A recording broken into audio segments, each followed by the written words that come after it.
Everybody, I appreciate you all being here for another episode of the Tour Shot Golf Podcast. And we have a very special friend here. This one is by request, everybody. Everybody wants to know more about the psychology of this game that we call golf. And it's going to teach us many lessons about life along the way and being able to understand kind of what's going on, not just from the physical side, which most of us want in golf. How do we swing a club and things like that? But how do we actually think our way around the golf course? If we go back, I know Jimmy, we've known each other now probably going on almost 5 years or so. I think we first met, I had just moved out to Portland and you were a speaker at the Portland Golf Show. Wow. That's a long time ago. It is, right? Time flies. And so, Yeah. I was new to the area, kind of just getting my feet into the golf scene in Portland and came across you. And we ended up meeting for coffee and talking a lot. But where I want to start is, you come from a non-golf background. I met you in the context of the Portland Golf Show, but tell us about one of your other passions and how you got started and how you got to be where you are now. Yeah, it's a unique path, right? First off, I was an athlete. I was a three-sport athlete in high school, played sports in college. Main focus was lacrosse. Went on to be a coach. And, really from there, it was just this idea that, I coach lacrosse. I love it. But there's a bigger community. There's a bigger kind of help that everyone can kind of learn from, be it just more athletes, coaches, and just people in life. Right. So for me, the interest in sports psychology, that background in it, really propelled me to where I am today, just trying to help everyone kind of with just their performance, getting over anxiety, being their best selves. I love that. And I know one of the big things that we're going to keep coming back to is this big why that motivates all of us. And I'm curious, you said you wanted to move from the athlete side into the coaching side and really see people build and grow beyond themselves. What is it that, from the psychologist perspective, is that reward that you get from going through that journey? I think I always go back to that bigger than you moment. Right? Like when you can make it bigger than you and you're kind of giving, that's where you get the biggest reward. I think I learned that in sports, and maybe it's because they're mostly team sports, but that idea of coming together as a group and really working to strive together. Right. And even as a wrestler, individual sports, same thing is, it's kind of like Pete Carroll's kind of quote on competition, right? Like striving together, that idea of I want to get the best out of you. So to get the best out of me. Right. So creating that environment as a competitor and really moving forward that way. So trying to get the best, because really that's the best memory, right? I don't want to go against you if you are hurting and then celebrating that was a victory versus, we fought really hard and win or lose. That's my memory, right? That's a special moment. So creating special moments, right? I love that. And especially, where we're going to parallel today in the game of golf, it's all about that integrity and that honesty and the idea that you can go out and just give it your absolute all and get completely destroyed by the game just from having little misses here or there. Or there's days where you just don't feel like you have it, but you're able to piece a game together. And sometimes that creates a rub, if you will, of what we're feeling isn't actually happening, and it creates a little bit of disconnect. And I think that's really fantastic that we're going to be able to dive into it. But before we do, I'm curious, when you make that transition from an athlete yourself into the coaching space, do you find that in order to kind of build yourself up and come from a great place of authenticity and empower others, do you find that you still have that competitive nature and that athletic nature in yourself and your daily actions now, and how you kind of run your day of, look, even though I'm the one coaching, I still have my regiments, I still have my processes I follow, or anything like that? What does your side of the coin look like? Yeah, that's interesting to say that. I think it's sports that brought my schedule together, right? So it really made the day work. And so for me, yes, it's still kind of get up at the same time, kind of try to eat, stay fit, find time for all the little things, including, work hard, but also find moments to rest and play hard, right? So it's not just the extreme weekend warrior or, try to cram everything at the last second. It's trying to balance everything each day. So when I look at it that way, it's that. I would say the transition at first was tough from an athlete, so that identity to a coach. And I think it takes years, but it's also that authenticity of being able to just do it, right? In that process of trying to be an athlete, but recognizing, okay, I actually have to teach, right? I have to teach, I have to motivate, I have to, I have to mold, right? And that's the coaching aspect of it.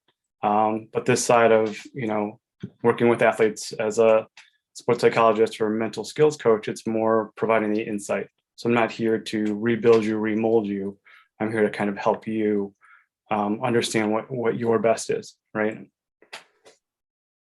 So let's talk about that part of the process. And real quick, for anybody who's watching right now, whether hopefully you're on the live, if not catching the replay, but if you're watching live, throw your questions down in the comments below so that we can get to them for the Q&A at the end. So let's touch on that process. Let's just say I'm a new client of yours. I need some help. I've been having some problems on the golf course, and psychology is going to be the way to go. You've talked about this whole finding your why, and you found your why. What does that process look like for our relationship, or just the athlete in general? Of, like somebody like myself, I've been playing golf my whole life. Got started when I was 4 years old. Maybe I don't have a why. Maybe I don't know why I play. Maybe it was just, all my family did it, or my dad encouraged me to, or my friends do it. But one of the things you touch on is the people who are the most successful and take ownership over their craft are the ones that really own it and find that why. How do you do that? That's something so many of us struggle with, is finding that thing that we're all told we should have. Yeah, that's a good question. First, let me just throw this out there that I'm going to bring up examples. I'm going to talk about certain things, and I just want you to know I'm generalizing it. I may be referencing certain athletes, but to protect their confidentiality, it's again generalized and changed a little bit. All right. Secondly, everything that I talk about is also referenced in a golf journal that I have, so anyone can go look at that. And third, these examples aren't the go-to. They're not the Bible of do this so this will happen. It's to give you the insight that maybe you'll find something that'll help you that's similar, right? So getting back to this conversation, the first thing of like understanding your why, I think of like New Year's resolutions. Everyone goes into expectations of, hey, like I'm gonna like take this on as like a New Year's resolution. I'm gonna lose weight. I'm gonna look great. So by like June 1st, I'm gonna have that chiseled body. I'm gonna be amazing. And by February 1st, the gym membership is still rolling. I'm no longer going to the gym, and donuts are back on my regimen, right? Because it just feels good. Right. So like there's nothing behind it. It's just this outcome-based expectation, but there's no skin in the game. Right. So this idea of understanding your why, the first thing I talk about is like original passion. Why did I get involved in this? So if we look at golf, a golfer, like what got me into the sport? What made it fun? So that's my tie-in. That's my like original kind of my foundation. Right. Secondly, it's like, why do I go out there every day? Why do I love doing this? What are those little things? I have a golfer that says, just going out there first thing in the morning, if I can be the first one on the course, I can feel that dew on the ground, I can smell the air. Like that's my favorite thing about golf, right? So those little passions, I call them munchable chunks, all these little munchable pieces that I can enjoy that brings me back to the game, right? And the last thing, defining your fun. Like everyone wants to say, I have fun, I want to have fun and go out there. But it's like, what really is your idea of fun? And for some people, it's the competitive spirit of it. For others, it's just I'm meeting new people, I'm getting along with my group, and it makes it super fun that way. Right? I love that. And just hearing the example of being the first one out there and having the dew on the ground, like you're taking me back to one of the reasons I love the game. And Nice. having been a pro for so many years, most of the time that I play is either very first thing in the morning or the last thing at night. Yeah, right. So I really resonate with that one. Like for me, my favorite is cool. The sun's going down. I have an hour. Let's try to sneak in 9 holes. And you just kind of whip your way around, and you're there with maybe a different member or somebody else who works at the shop, and you just have a good time. Now, it's easy, at least I feel it's easy to be really committed to my why when things are going right. Yeah. What about when they're not, when things get tough, when you put in that hard work and you're not seeing the rewards of that process? How do you Yeah. encourage people to find that passion Okay, again, good. regardless of what the outcome is, that Yeah. separation of process to result. So that second piece of motivation is understanding your style of play and your personality, right? And for example, like there's a couple that I break down. One is like you're the strategist. You just like seeing the course and like the strategy of the game. So like own that, right? And know that that's your strength. Another person might be all into the technical piece. Like I'm really good at the technical awareness, so I'm going to focus on my technique, right? So there's my like way of focus. And the third is like I may just be out there as an entertainer and as a showman. So like I want to go out there and do that. And it's like, how do I do that? When it's just a foursome with my friends. I think back to like Michael Jordan. They talk about him being on the golf course and being like betting thousands of dollars. One, yes, competitor, ultimate competitor wants to win. But the other side, it creates these moments of showmanship. He gets to put focus on the shots and maybe that like that hole of like seeing and showing like the best shot, the most amazing moment, right? So it's like that moment to do that. So if you know that you're like him, like you want to be the entertainer, like own that piece too. Like how do I thrive and create this environment to entertain on the course? So when I'm struggling, understanding your personality, your style of play will get you back to playing your way of golf. I love that. Are there any questions that people can ask themselves, even simple questions right now, to kind of narrow that down? Yeah, you know what? Talk to your friends and like, how am I around my friends? How am I around my family? And if I'm a player on the course, like, what are the best moments on the course? Like, when have I played my best golf? And really take all those little elements. And, that's the idea of that law of attraction, right? And I'm going to refer to this a lot is that, this idea of law of attraction is, think about and kind of have all those things around you that you attract that you want, right? And this is one of those things. If I bring my personality, my expectation to the game, that's what I'm going to attract to play my best round, to be my best self. Love it. That whole lead by example, embody it, just let it shine out, and that's going to attract the things back to you. Yeah. Now, what about what's always baffled me about this game is it's one of the few sports where we practice is not the place that we play, right? You look at most other sports, you look at baseball, we're practicing out on the diamond, we're on a court for basketball, we're on, you name it. Yeah. But when we look at golf, it's okay, here's where we play. Now go practice over there. Yeah. How do we translate that? There's got to be a purpose to practice. There has to be an intention out there. I mean, as a golf coach, probably the number one complaint that I get is not, I need help slicing the ball. I slice the ball. I need help fixing it. Like, sure, that's Yeah. number one. But the real thing is, I can't take it from the range to the course. Yeah. What is that process? How do we learn how to practice? Is there an intention we should have? Is there something we should be focusing on or trying to parallel with the round itself? How can we get there if we only have a finite amount of time, which most people do? I can only practice an hour once a week or once every other week, and I can play 9 holes.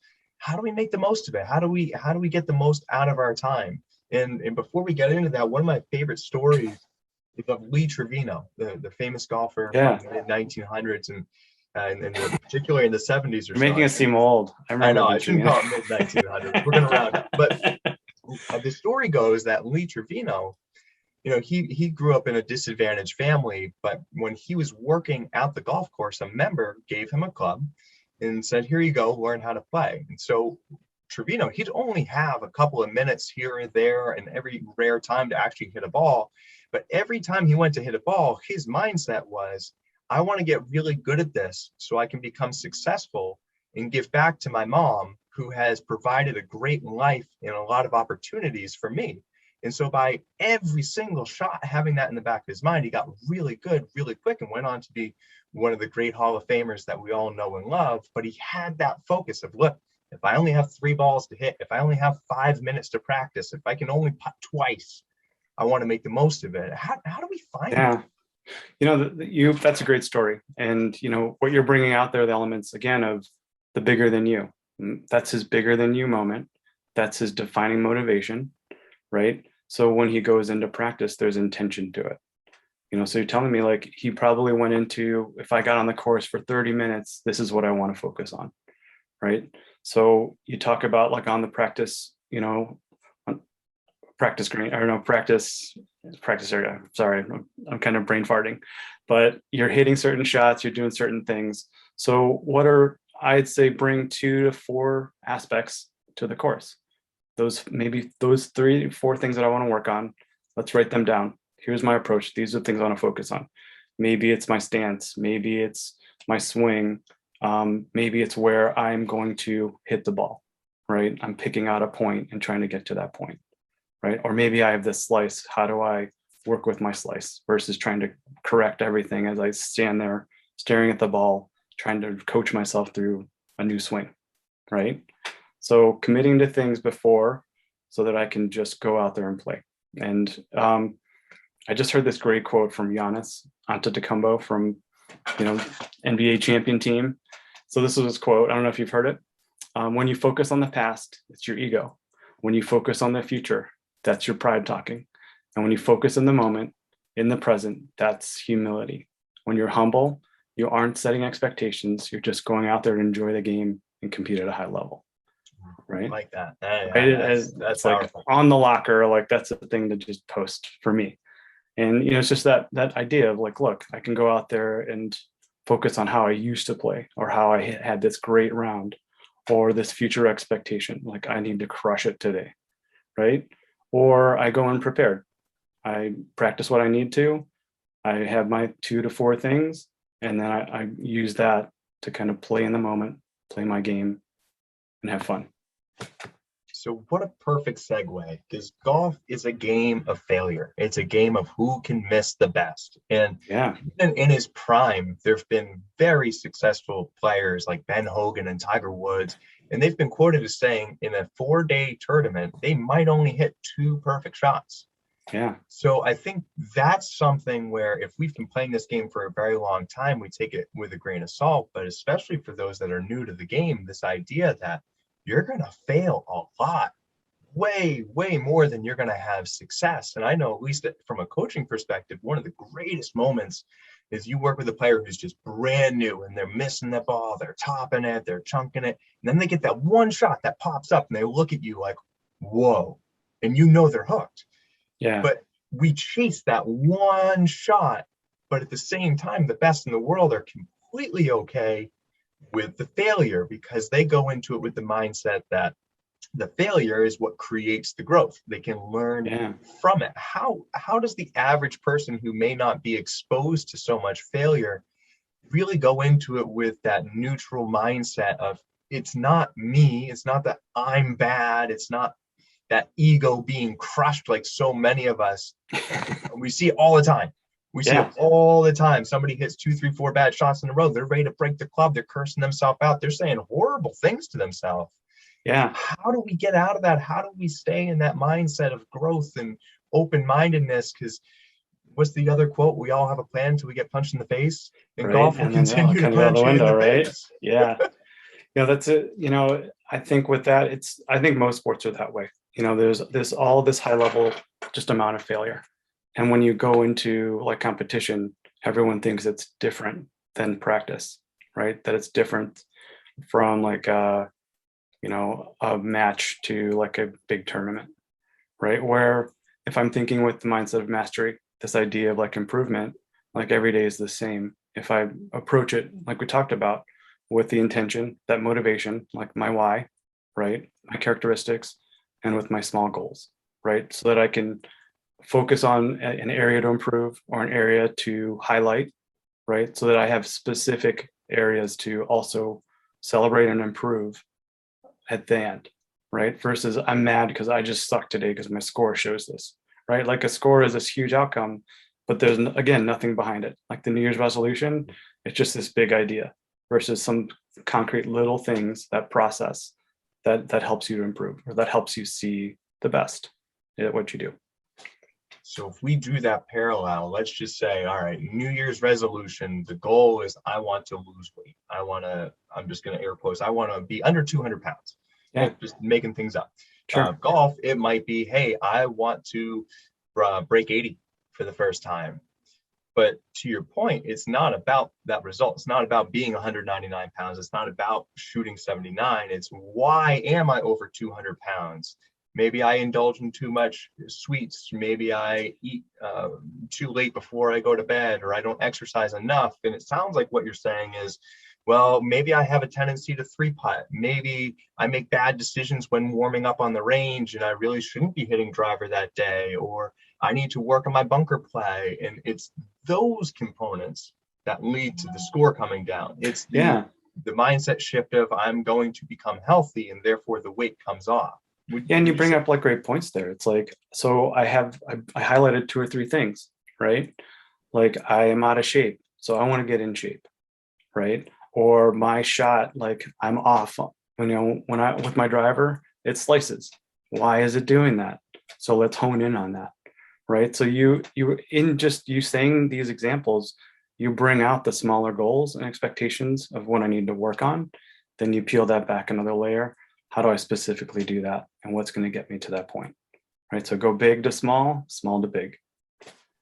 So let's break the shot down for a moment. And again, just taking a moment to let everybody know, if you are watching live, drop your questions down below so we can either get to them live here on the call, or we'll go ahead and we'll backtrack and answer them in the comment section below afterwards. But I want to break everything down for a second, because we're talking about go from big to small, small to big. So let's start with the big. The big is I want to play better golf. I want to have a certain score for 18 holes. I want to go bogey free for the first time. I want to have a round with no three putts, or whatever that goal might be. So it's the big goal, right? But let's break it down into, at the end of the day, you're hitting a shot.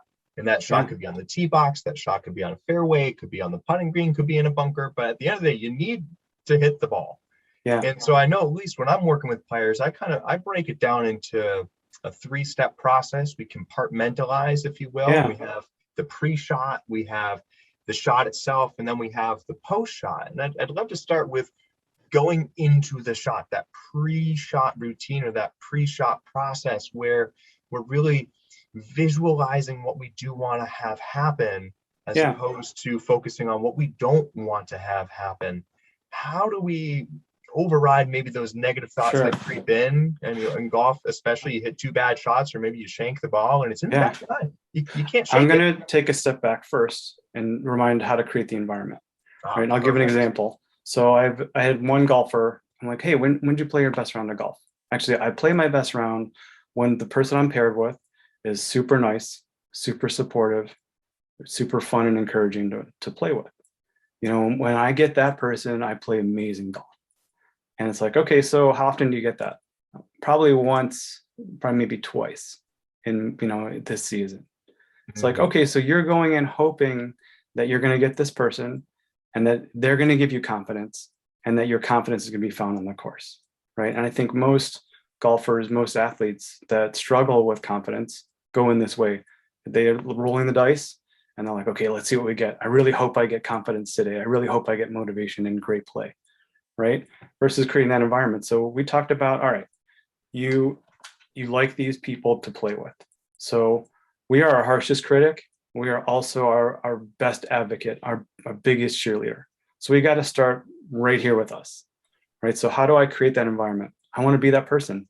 When I step on the course, I want to be that nice, supportive, encouraging person, and be that to other people. So bigger than you, I'm giving it to the other person. They may not give it back. They may look at me super weird, but like, I'm going to own my truth. I'm going to own what makes me comfortable, and I'm going to give it out. So I'm creating my environment, right? And that's what helped that golfer, is that mindset. So every time they got up to the tee, or every time they got up to their shot, it was that communication. And if there was no one around, it was just talking to themselves. It's like, be weird, like, because that's going to help you play your game. So again, create the environment first. Before you go into your shot routines and reflections. And what I really love about this, tying it into the New Year's resolution piece, is it's like, okay, if you want to lose weight, don't go to the grocery store and buy bad food and have it in the house. Don't go there hungry, right? Don't go to the grocery store hungry. You're setting yourself up for failure. And yet golf, we stubbornly think we can get away with it.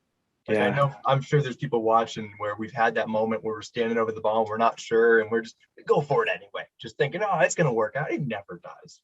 It Right. really never Yeah. I does. hope So I'm going to pray and it's going to exactly. happen. Right. And getting into the routine. So I talk about it like baseball, so baseball, there's an on deck circle, where the batter's watching the pitcher, watching tendencies, um, going over their technique and really going over tactics. Right. And that's the time for strategy. That's the time for setting everything up, maybe even visualizing their shot, visualizing or imagining it. Right. And what I want to talk about with like visualization is it is specific to you. Like I can't tell you do it this way. You really have to like picture your shot, but then see how you're doing that. Some people it's all feel. Some people it's that third person where I'm kind of watching, like I'm watching TV, right? Other people it's that first person, through your own eyes. To me, I kind of the you is like the second person where I kind of see it maybe next to you, that weird kind of look, but there's three looks plus a feel, right? So understand how you see it. If you see it in color, if you see it black and white, if you see it fast or slow, but understand how you visualize and see it and what you're looking for, right? So again, I may just need the feel of my shot to feel good, or I may need to pick a like specific spot in the distance. I played a lot of video games as a kid, so Tiger Woods golf was one of them, and Yeah. there'd be this arrow that he'd show. It's like Tiger Vision, so it's like specific spot. Maybe you're visualizing that, right? But understand what you're going after. So again, batting. So like the batter's box on deck, that's my strategy. When I go get into the batter's box to bat, it's just like I get stepping up to the ball and I'm just going, right? Everything is already kind of programmed in. Now I just step up. I feel whatever I need to feel for my swing, and then I take my shot. I'm not thinking there. I'm not addressing it. I'm not, but, this, that. So that right there is probably one of the biggest things that we see as golfers is this idea of, first is the struggle of being able to get that intention in the visualization, but the second part is to be able to keep that focus and Yeah. stay intended on it. Baseball is one thing where, okay, you're standing there, you're ready, but the pitcher's going to throw the ball and you have a split moment to react to it. Golf, ball's right there. You have Yeah. 3 minutes to hit it. Yeah. You have plenty of time to get in your own head and mess it up. How do we not do that? That's great too. So golf, like you have to remember, I kind of think of it as like an hourglass or like those time glasses, right? Where you like run out of time. So you only have a finite amount of focus. So if I burn all my focus thinking every second, so this is what I hear from golfers. I focus so hard on every minute. By the time I get to the back nine, I'm exhausted. Mentally, I'm done. Physically, I'm done. Like everything is just checked out, right? So first I have to remember I only have a limited time. So when do I focus? When I'm in that batting box, right? When I'm in the batting circle and when I hit the ball. Everything else, I had a golfer that we were like, just look up at the sky. When you're walking to your ball, when you're approaching that next tee box, like you were just looking up at the sky, listening to the birds, like just taking your mind off of everything. You're plugging out so that you can plug back in. See, hearing you say that, it really makes me think of, I'm going to call it a technique or something that I developed a handful of years back to help with slow play. Because I think every golfer can agree slow Yeah. play is just horrible, right? And one of the biggest things with slow play is you lose your momentum. And what I found, at least what works for myself, I'm not saying this is going to work for everybody, but what works for me is if I'm running into a group that's slow, I won't touch a club until it's time to begin my routine. And it used to be that I just get to my ball, pull out my club, and just wait there and just be ready to hit when it's my turn. Mm-hmm. But by the time I go to hit, whether it's a minute or 5 minutes later, I've spent so much time in that try to hold on to that feel that I can't hold on to it anymore. It's gone. I've just completely burnt out. But if I get to my ball and I know it's going to be a minute, like you said, I'm not going to touch a club. I'm going to maybe go find a divot to fix, or I'm going to talk to my friends. I'm going to grab a water. I'm going to clean my clubs. But then as I see the players are moving out of the way, now let's begin that routine. Because at least for myself, from the time I touch the club to the time I hit the ball is pretty consistent. I haven't actually set a timer to it, but it's probably within a pretty small tolerance. And so I remember years ago, this was probably 2006, 2007, watching Tiger Woods, they showed a video of him on the putting green going through his pre-shot routine, paired up to a video of him from 97, his first full year as a pro. Wow. They were exact. Yeah. The routine, it was 14 seconds. They timed it every single time. 14 seconds. He goes up, does the same thing, steps, putt, putt, putt, shuffle, shuffle, hits the ball every single time. And so that really resonated with me of, okay, if I'm breaking that, that's really what's being sacrificed here. So how do we teach a routine? How do we create a habit in a game where you're not necessarily instantly rewarded? That's usually the big game with creating habits, is you get that instant reward. But in golf, your reward could be you just hit it out of bounds, but it doesn't mean the routine was wrong. Yeah. How do you keep doing that? Yeah, so that's that mungible chunk, right? So you're owning that consistency. So if I build consistency in one spot, it's going to set me up for success. Not meaning that it's going to be successful every time, but that I've built this kind of success, this schedule, right? This idea, right? And that's what you're talking about, like Tiger Woods, is like it's down to a science where he does this and goes, right? So that's where I have my confidence. I know I've got that in my back pocket, right? So it's one less thing to worry about. And that's that reminder.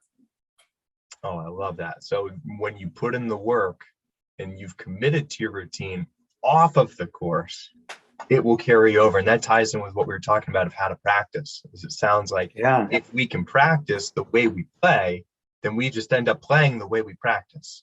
And then they become together. They become automatic. And it's just like walking. Like, I don't want to be thinking about every step. I want to master just walking so I can like hop up a curb and not even see it. Right. So but if I'm like a golfer and I'm like worried about everything, I'm worried about every step, which means I'm also stumbling. I'm also like exhausting my brain versus allowing it to be part of the process, right? Part of that automatic piece that I do.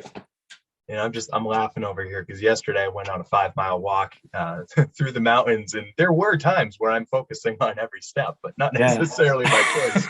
It's not fun, you know. No, right? It's hard.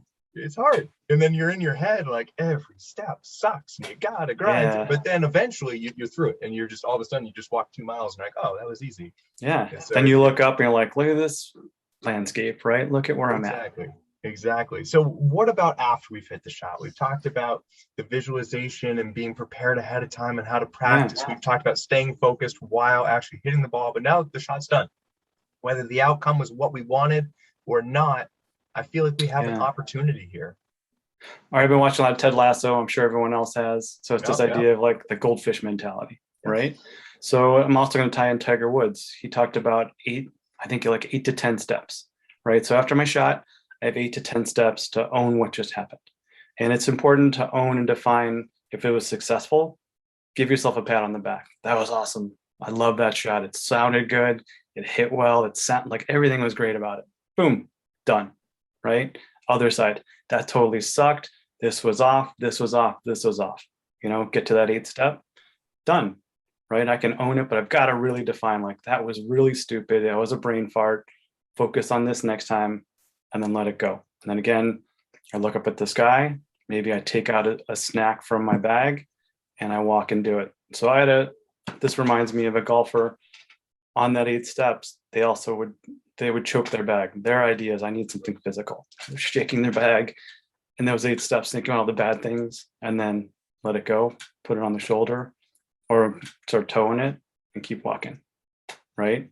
So again, goldfish mentality, identify your success or your failure, own it, think about what needs to be done next, and then let it go. And what I'm hearing here is just to fall back. It's almost even that much more important to have the intention. Because if you don't have an intention for that shot, you don't know what was right or wrong or what to improve. And I think maybe for a lot of golfers, that's where the disconnect is when they hit a good shot, they don't know why it happened. And when they hit a bad shot, they don't know how to fix it. And it comes down to the idea of, okay, well, what were you trying to do? Maybe the shot you just hit was absolutely perfect for the swing you made. But if your intention was to hit it straight and you hit a power fade, there's a disconnect. But if your intention was to hit that power fade and you hit that power fade, now all of a sudden it's a great shot and you're the bee's knees. I like that. And like that's a reminder too, like power of intention is like self-talk, right? And another example of a golfer is they'd always hit erratic off the tee. But when they get in trouble, they're like, I play my best golf when I'm in trouble. It's like, Guilty. I'm the Yeah, that's master definitely of, me. master of disaster, right? It's like, well, let's think about this. Like, what are you saying? What are you doing on the tee? Don't hit this shot. Don't do this. Don't do that. Try to do this. Try to do that. And try to correct this, right? That's a lot of things to like worry about. And again, those are distractions. Those are the uncontrollables, right? Those are too many things that I'm trying to walk and think, right? Where in the rough, he's like, or this person, I'm sorry, I'm trying to mix it up, but this person is like, I see where the flag is. So I'm pinpointing how to get to the flag. Second, I'm looking at what's in the way, right? Are there trees high, or what is it that I need to do? Then it's club selection. Do I punch it or do I hit it high, right? So it's like they're focused, they have intention, they know where they're going. It's like, well, why don't we switch that? Why don't you try that on the tee, right? And it's like, I don't know. Part of me has got this habit. I like hitting from the rough, even though I won't admit it, right? So again, think of it that way. There's that intention, but there's also this habit I've created, and how to change my habit. Let's self-talk. That really resonates, because there are times, at least for my own game, my game has always been based around scrambling. They're not Yeah, necessarily fairway green two putt. It's put it off in the trees, punch it up, get up and down. yeah, But I often find that if I'm in trouble with I have to shape a shot through a tree or something, I'm most likely going to do it. But if you put me in the middle of the fairway with too many options, yeah. sometimes I can't focus it on in. But Oh, that's I just like that too. That's like going to the restaurant and having a 50-page kind of, menu. right. What do you Like you're do? narrowing your menu, right? Exactly. When I only have one shot I can hit, that's my Yeah, favorite. Oh my God. right. Put me behind a tree on a rough spot with a little alley. Love Yeah. it. That But reminds me too. That's the character of what's called a magician, right? oh You're very creative and you like those moments. So you're in those moments, right? So now the question is, how do you create that for good shots? How do I become the magician off the tee and, onto the fairway? And then how do I create that one or two expectation to be creative, to maybe think of it as a jam, but really I'm just creatively getting there without all these other options, right? Focusing on my one option.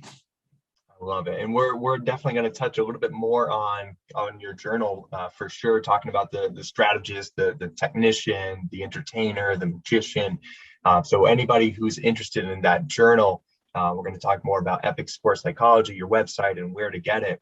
But before we go into the Q&A section, and again, for those of you watching, if you have any questions, drop them in the comments. We're going to get to them in just a second here. But the last thing before we get to the Q&A is I'd love to just shift very slightly into the competitive side of golf. Yeah. Is some people are purely recreational, but we also have a lot of people in the community who are competitive. We have I know we have at least one D1 college player has sent some questions in, and everything like that. But before we get into the competition side, you had mentioned a second ago about this affirmation idea, and I know at least one player that I've worked with, when prepping her for competitive situations, we'll put together a yardage book or a green book, Yeah. and have a note on every single hole with just a keyword or an affirmation or something to declare or remind the intention on that first hole. Yeah. Is that something that you see often in what you do, is this idea of affirmations and having, I'll call it like a mantra or a singularity of thought that can help keep you on track? Yeah. That's a good reminder. So, I call it the Ray Lewis effect. So he's a former linebacker for the Ravens. Yeah, you're from Baltimore, so Ray Lewis, right? We know Ray Lewis. So his kind of mantra was like, bring some dirt from the practice field every away game, sprinkle it in the end zone, do my dance. So I'm going to own this course, right? So the goal with practice rounds, like, do the same thing, like make this your home course. So I'm going to highlight the holes that I love, that become my favorite, right? I'm going to highlight the holes that are like super technical, and then I'm going to highlight the holes that are trouble, right? Because I know that on my home course and I know how to get around it. So then in my practice book, I'm going to mark down, like, on my troubles, this is where I need to go. This is what I need to remember, right? On my favorites, like, remember to do this. Don't get too excited. Like, just focus on this, right? So we can do our one word mantra like there it's like clear and focus, right? Or in the trouble spot, like patience and perspective, whatever those words are, right? But the practice round is important. I got to prepare in my practice round so that I can own and make this my home field, my home turf. Oh man, I love that. So let's use that as an opportunity to pivot into the Q&A, because I know we have at least one here that deals with that very topic here. So let's start that with a question from Peyton. When competing at a collegiate level or higher, what are ways to handle the stress and anxiety one might face? Sometimes even suffering the yips through the whole bag. That's a very difficult one to be in as a player. How do we deal with that, especially at a collegiate level? There's a lot going on there. I don't think I can answer that personally for him, but it's just going back to what we talked about. It's having that motivation, understanding your intention and your why, having your goals set, and sticking to that strategy. I think in that moment, some golfers abandon their strategy. So the yips become overthinking, recreating, recalibrating, when really you're supposed to commit to your game plan, stay focused on it, and stay the course, thick and thin, good and bad. I've got to stick to the course and see what that brings me versus try to get through that huge restaurant menu of every item and trying to pick out something new. I hope that helps. Yeah, very much so. So here's a good one. We talked a little bit about this at the beginning, but it's worth asking again. With the analogy of a boxer, how do you mentally prepare, knowing you're going to get hit no matter the outcome, and prepare your mind before a fight? And we talked. I saw that. But that makes me turn around. Like, how does a golfer go to the first tee and hit in front of everybody without screwing it up? The answer is like, that's my sport. Like, that's what I prepare for. That's what I know I'm going to do. So like, I'm ready for it. Right. So getting hit in the face is like hitting a great shot off the first tee. I'm like setting up for it. Right. I'm knowing what that feels like to like when it goes poorly, but I also know successfully how to block it. Right. So if I'm a boxer, I know how to defend against it. If I get hit in the face, I know that it's not going to hurt as bad because I've already been hit in the face 10 times in practice. Right. So I know how to kind of get through it or react to it. And just last, I had a good question. What was it? You had just touched on something. We're going to come back to it. Okay. Gosh, it was right there too. All right. Well, yeah, it'll pop into my head. Okay. Here's one. Suzanne wants to know if individual sports like golf and running, etc., require more or a different mindset and self-talk than, say, a team sport. What's the main differences there? Look, like I said before, like we are our harshest critic, we are our biggest champion, right? And I think individual or team, it's the same thing. Like we're battling our own inner self-talk, our inner demons that are driving us one way, or our hype team that's maybe making us too hyped. It's finding that balance, right? I can say like sometimes like a team sport, it's harder because your team, maybe you resent your team for not being as skilled as you are, or maybe there's pressure on you to be the best, right? Or on the other side, tennis, like it's all me on the court by myself. I've got nowhere to hide, right? And there's other expectations. So, but again, it goes back to self, right? It's what I bring, what I create, the environment I kind of want to play in. And right now, if you're struggling, I'm creating this poor environment to set me up for failure versus the successful environment that's fun, inviting, and challenging, right? And the good challenging.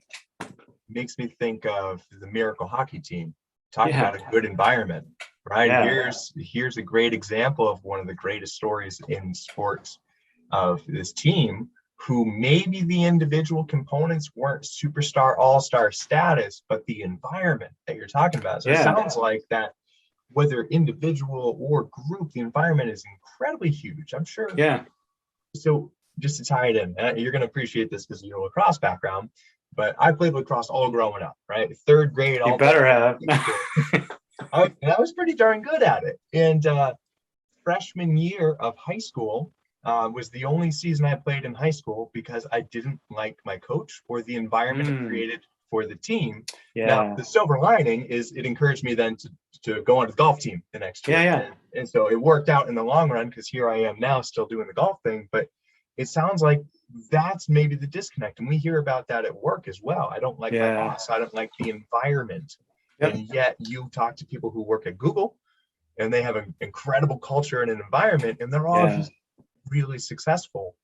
What are, I guess, if No, you're that's a great point. And it's all about support systems, right? So whether I'm on a team, I mean, you even talked about it. I play golf, an individual sport, but I played on a golf team, right?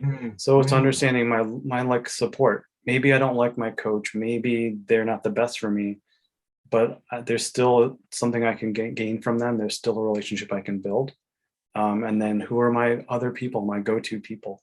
You know, so for golfers I work with, it's their swing coach, strength and conditioning coach, their, you know, on-course coach, you know, their physical therapist, their sports psychologist. There's all these people, my mom and my dad, my wife, you know, my best friend. It's all these people that I bring to the course with me, my dog, right? All these people that support me and love me. And that's who I go to. So I got to create that atmosphere. I got to build a system of trust. I think athletes that are struggling, they're shutting down, becomes an island of me, and I'm not reaching out. I'm not asking for help, and I'm not, you know, nurturing that environment of support. Where the best athletes, entourage. You see an entourage of people walking up, right? That's not, you know, for show. That's it right there. That's my happy place, right? Happy Gilmore. That's my happy place. Beautiful. We have one more question that I see coming through here. It has we're going to tie a parallel into running. How can athletes push through when they, quote, hit a wall? You know, is it a psychological thing? Is it a nutritional thing, a hydration thing, a little bit of all the above? But we're in the thick of things. We're out there in the middle of a round, or going for a run, or, you know, we're down by a touchdown at halftime. How do we get ourselves back up on that horse when we're actually in the thick of things? Yeah, that makes me think of a runner where they're like, look, I'm hitting a wall, I'm tired, I'm ready, I'm on this cusp of like giving up, right? And to me, that's asking you to eat a whole large pizza, right? Large pizza, one bite, right? It's like, because I'm thinking of the end, I'm thinking of my time, I'm thinking of how this moment sucks, and it's really far away from the end, right? So it's like, if I shove this whole pizza in my mouth, like I'm making a mess. I'm not fitting it in my mouth. It's getting everywhere. It's just messy, right? That's where my messy thought goes. And I give it up, right? It's over. Versus, all right, I'm hitting this wall. What's my first munchable chunk, right? What's that little thing to keep focus on? And maybe for a runner, it's, I see a telephone pole, or I see, you know, if I'm on the track, I see a trash can at the end of the turn. I'm going to focus on running as hard as I can to that trash can, right? And then my next munchable chunk, let's get around this turn. Maybe it's just tight on the corner, you know? So again, bringing the small thought and focusing on that. So if I focus on little processes, little chunks, by the time I'm like done chewing, like I'm done with the whole pizza, right? Done with the race. God, I love that idea of chunking, and you're just bringing back memories of when I was heavily active in the CrossFit world and coaching CrossFitters. One of the things I learned early on there, I was very fortunate to work with a lot of CrossFit Games athletes who are just at the peak of their journees, and they always talk about chunking. You know, we have a lot of rep structures like 21, 15, 9. And I don't worry about the 21, 15, 9. Just do 11 and then 10. Do 5 or do 8 and then 7. Do 5 and then 4, or break it up however you need to. And the thing that really helped me, in addition to that, because it's to your point, if you have to do 21 of something, it's like, just do 6. And when you get to 6, you're like, just do 5 more. And when you do 5, you're like, I'm already halfway. I'm more than halfway. Let's just do another 5. Yeah, and then perfect. Okay, I got 4 left. And you break it down. But the thing that's always helped me, at least in that world, not necessarily that it translates into golf, but whenever I hit that wall of fatigue, it was, let's just focus on technique. Yeah. It was, don't worry about doing 3 more. Just make them as good as you can possibly make them, which is a little bit of a caution, because sometimes in golf, if you think too inwardly about technique, you won't get the result. But I guess that somewhat plays in with what you're talking about. if you're a technical person, a technician, that might be your Yeah. advantage. But I think this is a perfect segue into your journal, because that might work for one person who is a technical person. But what about the strategist and the entertainer and the magician? Tell us a little bit more about your journal and how it came to be, and what some of the benefits that somebody might get from going through what you have laid out. Yeah, a journal is key to every sport. Just learning how to use it, how to kind of see your successes. It came about working with golf academies. So just working with a younger group, a younger population, just teaching them how to mentally play the game of golf, right? And you brought up a good point too, is like golf is kind of set up that way where there's chunks. Like for every tough hole, it goes down to like a par three, right? An easy hole. So there's those chunks. There's also like a halftime, there's the turn after 9 holes, right? So if I take it every 3 or every, I segment it that way, and then I've got the final push, final 3 holes. I can really break it down like a football game. Here are my quarters, right? Here are my 4 quarters. Let's crush these 4 quarters this way, right? And even though there's more time, I have more time to really kind of process, rest, recover, and get ready, right? Awesome. So how does somebody get your journal, and how can people They can find go you to learn more? to my website, which Epic Sports Psychology. There's a link there. You can go on Amazon and look up the book. It's just called the Epic Sports Golf Journal. All right, super easy. All right, there's actually 2. So one workbook is working at home. The second is to take on a course. So it's I call it the small black book. I can put it in my bag. I can take it with me. I can take notes in it. Again, get my game plan, also my reflection, even taking notes on my opponent, like what they did well, what I want to take in that they did successfully. And also to remember, hey, maybe they like messing with me this way. I got to remember, Blaine likes to do this when we play. So let's try to not let that get in my head. That's a whole conversation in its own right. Is that kind of right? Yeah. Right. That epic chess match that is, Yeah. playing.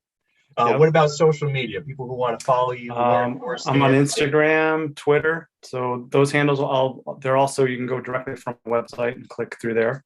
It's all on there as well. Awesome. So everybody, epicsportspsychology.com with Jimmy Yu. Make sure you get his journal. At this point, we're gonna end the live conversation. Jimmy, you had mentioned just a couple quick nuggets that you're going to give to people inside the community. So if you're not in the Tour Shot Golf free Facebook group, we're going to post the replay in there, and part of the replay is going to be this next little nuggets of gold here from Jimmy. For those of you that aren't inside the group, what are you doing? You got to get inside there. We have a lot of really great content. Get in the community. Let's go. Yeah, it's it. Community, the environment, it's everything. Yeah. We're helping each other out regardless of where we are in the world. So we're gonna end the live portion here. We're gonna keep talking for a minute, and then we'll post the replay inside the group. My cursor. All right, so we are still recording, but this is now the extra nuggets of gold for those inside the Tour Shot Golf community. All right, good. Tell us a little bit about what you have here for the movers, as we call it, the movers inside the community, because we all believe when we move better, we play better.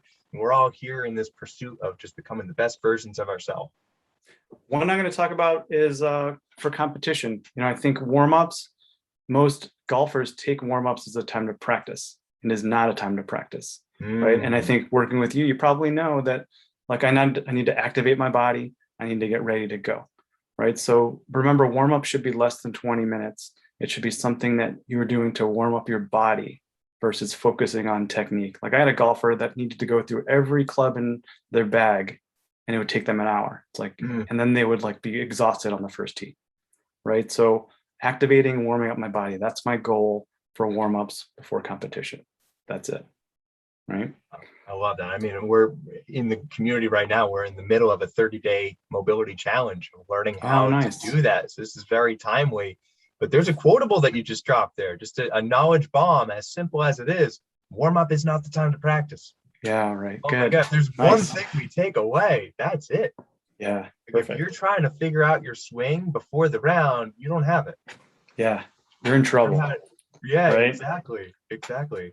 So we're warming up the physical side. Do you have anything that you recommend to the players you work with that they should incorporate during that warm-up period? Physically, I'm gonna leave that to you. You're the master of that. I've enjoyed what you've done when we were working together. So I think you've got that set in terms of activation. And again, it's personal. So, a 70-year-old isn't gonna approach the warm up the same way as a 20-year-old, right? So let's figure out what that is. For some, it's maybe I just get up early, I go for a walk, um, who was a boxer. There was a boxer that would like go play basketball in the morning, and do these crazy things during the day. So then when he got to his match at night, he was ready to go. That was his routine, right? Just to get warm and activated and fun. So remember to do something like that. Know your routine. So it sounds like we want to be warm. We want to be ready to play. We want to be thinking clearly. We want to have our intention. We want to know why we're going out. Why are we playing in the first place? That goes back to where we started the conversation, is if we're just showing up, rolling the dice, then guess what? That's going to be the result. You don't know what score you're going to get. There is no intention behind it. You're just kind of going through the motions, which, I mean, that's a whole other conversation in its own right, is just setting those expectations for ourselves. It's really hard, right? Secondly, make your approach, like when you get to the golf course, be like Superman, right? I take off my like everyday clothes and I put on my other clothes, right? I had a golfer, they didn't go into the clubhouse. So they got kind of ready in their car, they put their shoes on, walked up, and the first thing they did, they'd find the foot scrubber, the thing to get the dirt off. So it's like, I'm going over there, it's like my placemat, I'm rubbing off all the, everything that happened the day, I'm getting ready to play golf, right? Then they'd go to the warm up and get ready. So it's like wipe off the day. And maybe for some, when you get in the clubhouse, I put on, take off my regular clothes, I put on my uniform, I'm putting on my superhero outfit to go do something that's when I go out to surprise myself, right? My intention is to surprise myself, challenge myself, and like Forrest Gump, like you never know what's going to happen, so let's just see, right? If I set that intention, like I'm never going to fail, right? Even the ugliest of days, there's always something good to look forward to.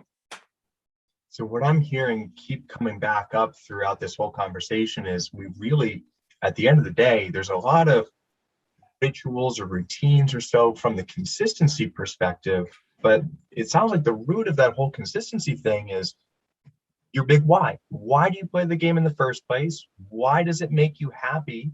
What's the thing that's bigger than yourself? And then appreciate it as much as you can, and then build these routines around finding yourself in a place of gratitude every day. I get to go play golf. It makes me happy. I get to be outside in a beautiful place. And it's fun. It's only work. It's only work when we lose sight of that. There's an old saying that obstacles are the things you see when you take your eyes off the prize. And it's just, that's all of what you have to overcome. But if you're focused on that prize, what you're trying to accomplish, I want to break 100 for the first time, or like we said, I want to be under 200 pounds, whatever it is, the rest will take care of itself. So long as you're consistent. That reminds me too. My last thing is, I posted this on Instagram a while back. It's called the jar of intention. So every time I finish a round, every time I finish practice, like a fortune cookie, and take this little strip of paper, I'm going to write what I did well today. And it could be the smallest thing. I just gave the best effort. Or I totally screwed up, but I didn't throw my club. I like handled it and I came back, and like it was super great just to be able to flush that thought, get back to it, write it down, throw it into my jar. So whenever I'm feeling bad, one, it's going to accumulate pretty quickly. If I put one in daily, my daily gratitude, which it is, like I can go into it and remind myself, all right, why do I not suck today? Or why do I feel this crappiness? I feel like I'm an imposter. Let me just go to my jar and see why. Like I'm good at this, why I belong, why I'm ready to compete today. I love that. If we said earlier, you're your own biggest asset, and you could also be your own biggest enemy. But why not just be your own best friend, right? Why make it harder on yourself? Like, when everything's already working against you, it's that difficult but very worthwhile conversation of how do we get back up and keep going? Because this game, you can't ever win. You're not going to beat golf. You're just endlessly pursuing becoming better. And the way we endlessly pursue becoming better is showing up, even when we don't want to. It's the only way we can do it. And parallels You life. dropped some insight there too, Blaine, like the idea of like talking to your best friend, right? Think about when you're in your head, would I say this to my best friend? Would I say this to my mom? Right? What's going on in my head? Am I going to say that out loud to somebody else? Chances are like, no, like you're not going to say those things because, they're really hurtful. So like, check that as well. Like remind yourself to catch those. Again, like gratitude. When I first meet with athletes, they can give me a book of things that are going wrong or criticism. And, I'll go the other side. Hey, well, what do you do well? It takes an hour to even get one thing, It's like, I don't really know. And it's like, okay, once we get this idea of like effort, learning how to recover, like that adds up really fast. So it's just changing the rhetoric, changing the mindset, and like owning the things we do well, which is what we don't do well is our harsh critic. I love it. I think that's a perfect place for us to wrap up here. Jimmy, can't thank you enough for coming on. Hey, thank you. There's such a wealth of knowledge. And I think absolutely everybody who watches this is going to get some incredible value. It's like we said, it's a game that you can't ever beat. You can only just keep showing up and pursuing it. And that's why we're all here. If we're watching this right now and you're still listening to the call, it's because you have something more that you're trying to accomplish and trying to get any little bit of nugget of gold here or there to implement. That's going to be very profound. But I want to leave everybody with one of my favorite quotes, which I believe is Aristotle. It could have been misquoted. It was a very long time ago. But to learn and not do is to not have learned at all.